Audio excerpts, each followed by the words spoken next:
रंग की प्रीमियर रात जब दिव्या भारती की मौजूदगी का एहसास हुआ, मुंबई का एक प्रसिद्ध थिएटर रात के अंधेरे में जगमगा रहा था। बाहर रेड कारपेट पर सितारों की चकाचौंध थी, कैमरों की फ्लैश लाइट्स लगातार चमक रही थीं और पत्रकार अपने अपने चैनलों के लिए एक्सक्लूसिव बाइट्स लेने की कोशिश में जुटे थे। ये रात फिल्म रंग के भव्य प्रीमियर की थी, लेकिन किसी को नहीं पता था कि ये रात सिर्फ एक फिल्म के जश्न की नहीं, बल्कि एक अनदेखे अनकहे राज से भी जुड़ने वाली थी। एक अधूरी कहानी, एक अनदेखी उपस्थिति। फिल्म में आयशा जुल्का और दिव्या भारती मुख्य भूमिकाओं में थीं, लेकिन दुर्भाग्यवश ये दिव्या भारती की आखिरी फिल्म थी। उनकी रहस्यमयी मौत के बाद ये फिल्म पूरी की गई थी और अब दर्शकों के सामने आ रही थी। आयशा जुल्का भी इस रात का हिस्सा थीं, लेकिन उनके मन में एक अजीब सी बेचैनी थी। वो अंदर से अशांत थीं, लेकिन उन्होंने खुद को संभाल लिया। थिएटर के अंदर सब कुछ सामान्य लग रहा था, दर्शकों की गहमागहमी, फिल्म शुरू होने का इंतजार, हल्की हल्की बातचीत।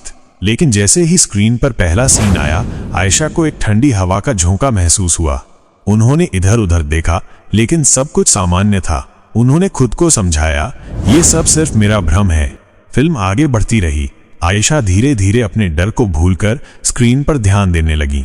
लेकिन तभी कुछ ऐसा हुआ जिसने पूरे थिएटर को हिलाकर रख दिया। फिल्म का एक बहुत ही अहम सीन आया, जिसमें दिव्या भारती पहली बार स्क्रीन पर दिखाई दी। उनके चेहरे पर वही चिर परिचित मासूमियत और चमक थी जो उन्हें सबसे अलग बनाती थी। लेकिन तभी थिएटर की विशाल स्क्रीन अचानक जोर से हिलने लगी। एक जोरदार आवाज आई और फिर स्क्रीन जमीन पर गिर पड़ी। पूरा थिएटर सन्नाटे में डूब गया। हर कोई सहम गया था। आयशा जुल्का की आंखें हैरानी और डर से फटी रह गईं। उनकी सांसें तेज हो गईं और एक ठंडा पसीना उनकी रीढ़ से नीचे बहने लगा। उन्हें ऐसा लगा जैसे दिव्या भारती वहीं थीं। उनकी मौजूदगी को महसूस किया जा सकता था। थिएटर के स्टाफ ने दौड़कर स्क्रीन को दोबारा ठीक करने की कोशिश की, लेकिन आयशा के मन में सवालों का तूफान उठ चुका था। क्या ये सिर्फ एक हादसा था, या फिर दिव्या सच में यहाँ थी? डबिंग रूम का अजीब अनुभव। आयशा के लिए ये पहली बार नहीं था जब उन्होंने दिव्या भारती की मौजूदगी को महसूस किया था। जब वो रंग के लिए डबिंग कर रही थी, तब भी कुछ अजीब हुआ था। जैसे ही उन्हें दिव्या के साथ वाले सीन की डबिंग करनी थी, उनका गला रुध गया, उनके होंठ कांपने लगे और आंखों से आंसू बह निकले। उन्होंने कोशिश की, लेकिन आवाज नहीं निकली। और फिर अचानक उन्होंने सुना, मत रो, मैं यहीं हूं। ये एक फुसफुसाहट थी, हल्की मगर साफ।